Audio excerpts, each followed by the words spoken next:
Hi everybody, my name's Angie. Thanks for checking out my channel. So today I'm going to be making these little trick-or-treat bags. So they're super quick, they come together super quick. They're not lined, but they have no raw edges on them.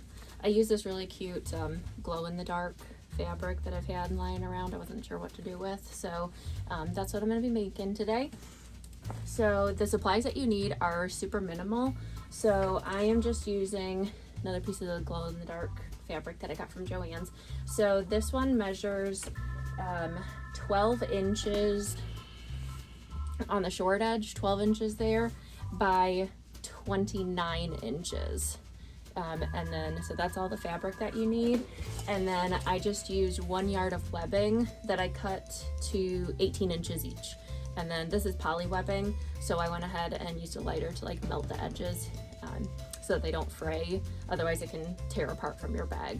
So if you're using poly webbing, make sure to melt the edges of them. But other than that, 1 yard of webbing and the one piece of fabric, that's all we need. So what we're gonna do, in order to get those no raw edges, first thing that we're gonna do, it seems a little counterintuitive, but we're gonna go ahead and sew this. We're gonna fold it the long way across, and we're gonna fold it with the wrong sides together so that it's, you know, one big piece like this. So just hear me out on this, because this is what's gonna get you the no raw edges. So we're gonna go ahead and sew that. Give me 1 second because I need to change my thread color. Okay, so what we're gonna go ahead and do is clip or pin the edges here along both of the sides, leaving the short edge open. We're not going to sew that right now. So just throw a couple clips on there.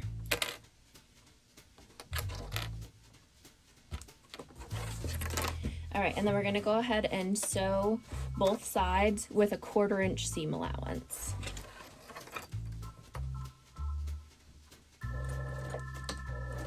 Be sure to back stitch at the beginning and the end of the stitches.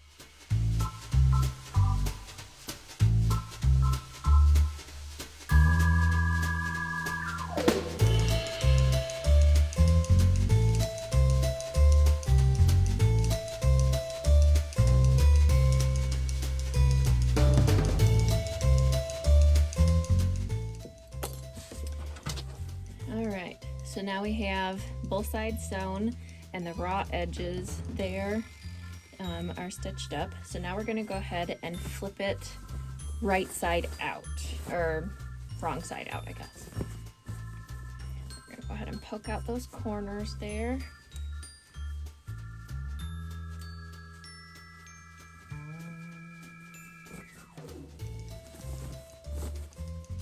Now this is how we encase those raw edges so that we don't see them. Chopstick here. Just poke out those corners nicely. And then if you want, you can go ahead and take this over to the iron to press this so that your seam kind of stays in place, pressed into place. And actually, I'm gonna go do that. Okay, so I went ahead and pressed the edges, and you can clip it if you like. I'm not gonna go ahead since I pressed it. Everything should kind of stay together. But since we went ahead and sewed this side using a 1/4 inch, that means that this fabric here, the raw edge, comes inside the fabric, or inside the bag, a 1/4 inch. So we just need to go slightly more than a 1/4 inch, maybe 3/8 inch of a seam allowance this time. And what that's going to go ahead and do, if we sew 3/8, that's going to enclose that raw edge, so when we open it up, the raw edge is now encased in that seam, so we don't see it anymore. So that's what we're going to go ahead and do. That's called a French seam, so that's the technique that we're using right now. So we'll go ahead and sew that up to hide those raw edges.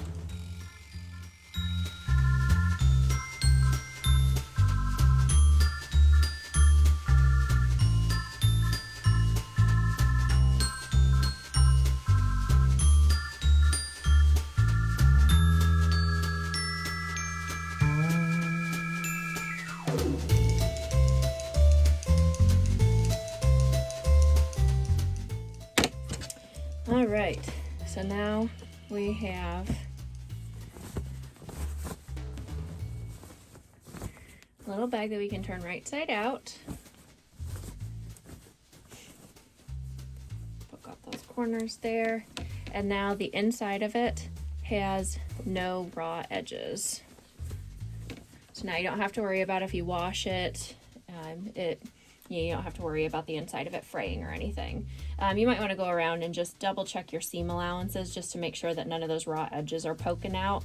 And if so, just kind of flip it back out, or flip it right side, wrong side out, and then go ahead and sew up those edges again. And just kind of come in a little bit more just to hide those edges. Okay, so now we're going to go ahead and attach the straps, and now that I'm looking at this, I probably would have done a little bit of a wider bag, a little bit wider than 12 inches next time. I'll go ahead and make sure to put that in the front of the video when I'm editing this, but I would probably do like 14 inches just because it's a little bit of an awkward size right now, but it's for trick-or-treating. I don't think kids really care that much. But we're going to go ahead and attach the straps. So we're going to go ahead and do the same thing basically on the top of it. Well, not the same thing, but we're going to go ahead and hide those seams on the top of it. So this can get a little tricky, especially when you're working with the poly webbing, because you can't really iron this because it can melt. So it can get a little bit tricky. But what I like to do is, you can measure it, you can eyeball it, whatever you want to do.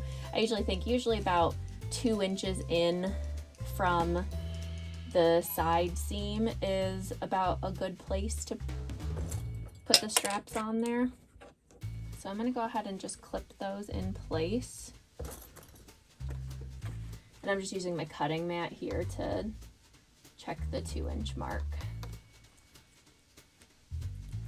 So I am clipping it to the outside of the bag, to the right side of the fabric, and I'm going to go ahead and just baste this into place, just to tack it down, using like 1/8 of an inch seam allowance right along the top there.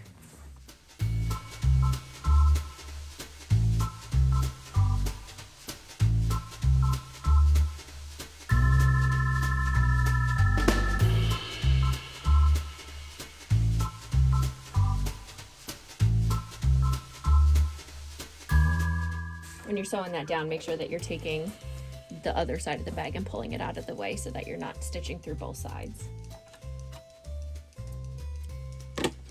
Okay, so then what we're going to go ahead and do is fold this over. Turn it this way, it might be easier to see. So what we're going to do is go ahead and fold this down about 1/4 of an inch. We'll fold it down like that, and then we're going to go ahead and fold it down again another 1/4 of an inch. So we're going to go ahead and just kind of make a little hem right there. Get this out of the way.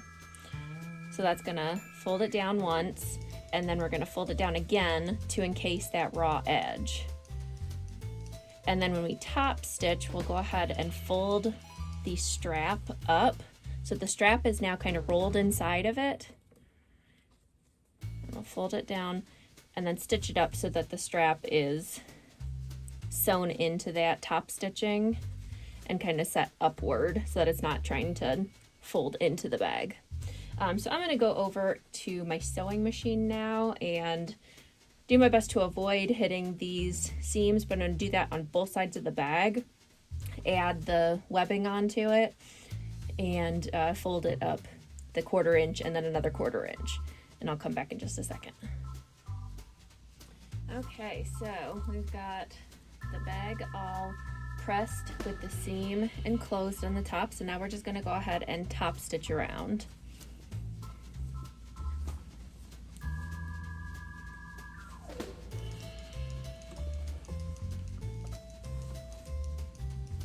And you just want to go ahead and double check and make sure, actually I'm going to do it from the other side so you can see where the edge of the seam is. But you just want to go ahead and make sure that you're holding the other side out of the way so you're not stitching through both sides.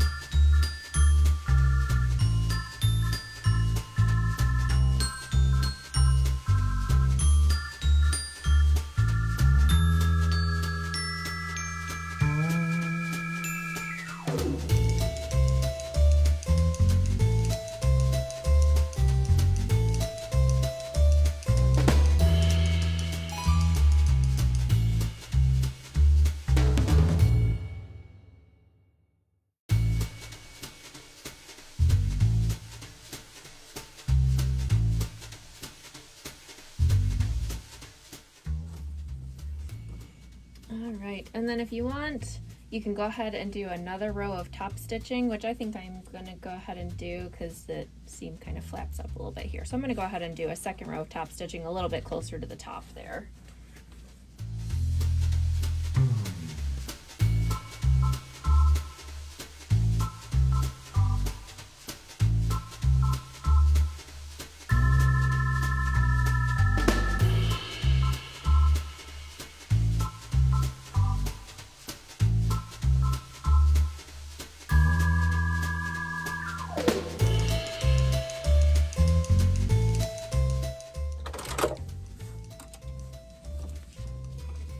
All right, and there we go. You are all set. So then you've got this nice little trick-or-treat bag. Again, like I said, I would go a little bit thick. I did go wider on this one. I think this is a little bit more proportionate looking. Sorry if you can hear my dogs barking upstairs.